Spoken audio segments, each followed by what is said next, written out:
Today we dive into the life of one of America's most extraordinary figures, Madam C.J. Walker, a woman who turned her hardships into an empire and became a beacon of hope for countless others.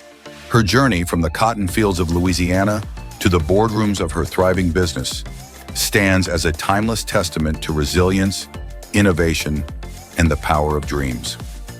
Born Sarah Breedlove on December 23, 1867, in Delta, Louisiana, she was the first in her family to be born into freedom after the abolition of slavery.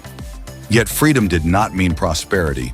Sarah's parents, Owen and Minerva Breedlove, were sharecroppers who worked tirelessly but remained trapped in a cycle of poverty. Their lives were governed by backbreaking labor, harsh conditions, and the unrelenting challenges of the Reconstruction era. Don't forget to subscribe, like us, turn on the notification bell, and comment. Tragedy struck early in Sarah's life. By the time she was just 7 years old, both her parents had succumbed to illness, leaving her an orphan. She was taken in by her older sister, Lavinia, and her brother-in-law. The household was far from nurturing. Sarah faced not only the demands of grueling domestic work, but also the emotional toll of living in an environment where she was seen as a burden. Seeking to escape these harsh circumstances, Sarah married Moses McWilliams at the tender age of 14.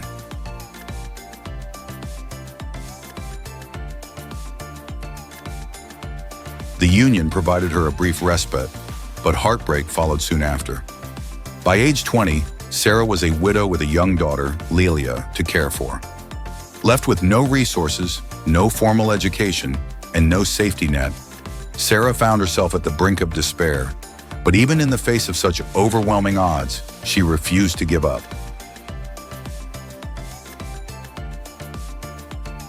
Determined to create a better life, Sarah moved to St. Louis, Missouri, in the 1880s. Here, her brothers, who worked as barbers, introduced her to the beauty industry, a field that would eventually become her life's work. Don't forget to subscribe, like us, turn on the notification bell, and comment. She took on work as a washerwoman, scrubbing clothes for white families in the city's affluent neighborhoods. For her efforts, she earned just $1.50 a week. It was exhausting work, but Sarah saw it as a stepping stone.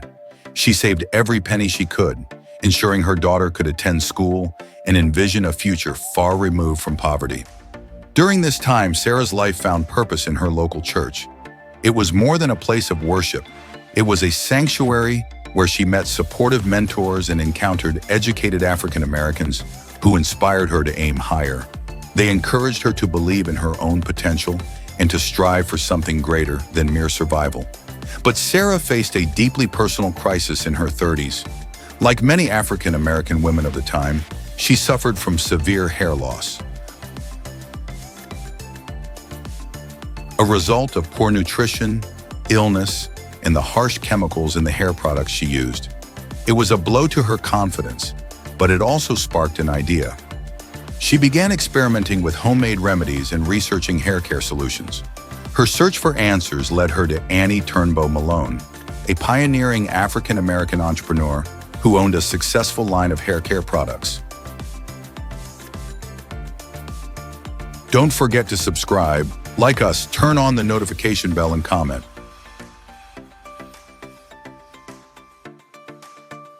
Sarah became a sales agent for Malone, learning the basics of marketing, customer service, and the beauty industry. These experiences planted the seeds for what would become her life's mission. Not just selling hair care products, but empowering women to feel beautiful, confident, and independent. In 1906, Sarah married Charles Joseph Walker, a newspaperman with a knack for marketing. Taking on the name Madam C.J. Walker, she launched her own line of hair care products. Her flagship item was the Wonderful Hair Grower, a formula she credited with restoring her own hair. With her husband's support, she began traveling across the South, selling her products door to door and demonstrating their benefits. Her rise was not without obstacles. The racial climate of the time was hostile, and Sarah faced skepticism, not just from white-dominated markets, but also from within her own community. But she refused to be deterred. She developed a unique approach to marketing, focusing on direct engagement with her customers. She gave demonstrations in churches, schools, and community centers, building personal connections that won her loyal customers. By 1910, Madam Walker's business had grown so much that she established a manufacturing headquarters in Indianapolis, Indiana. The Madam C.J. Walker Manufacturing Company was more than just a factory. It was a hub of opportunity. Walker employed thousands of African-American women as sales agents, offering them financial independence in an era when such opportunities were scarce. The women who worked for Madam Walker weren't just employees, they were part of a movement. As Walker agents, they were trained not only in sales techniques, but also in personal presentation and public speaking. Their sleek uniforms and professional demeanor became symbols of pride and progress for African-American women across the nation.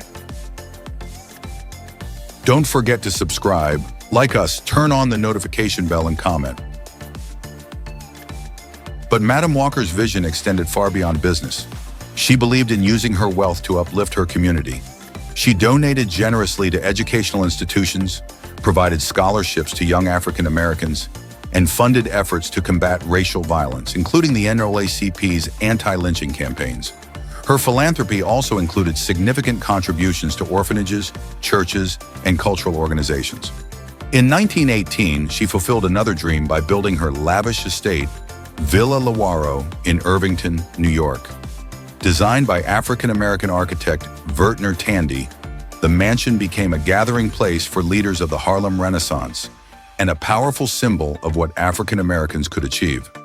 By the time of her passing in 1919, Madam C.J. Walker had become one of the wealthiest and most influential African American women in history. But her legacy didn't end with her death.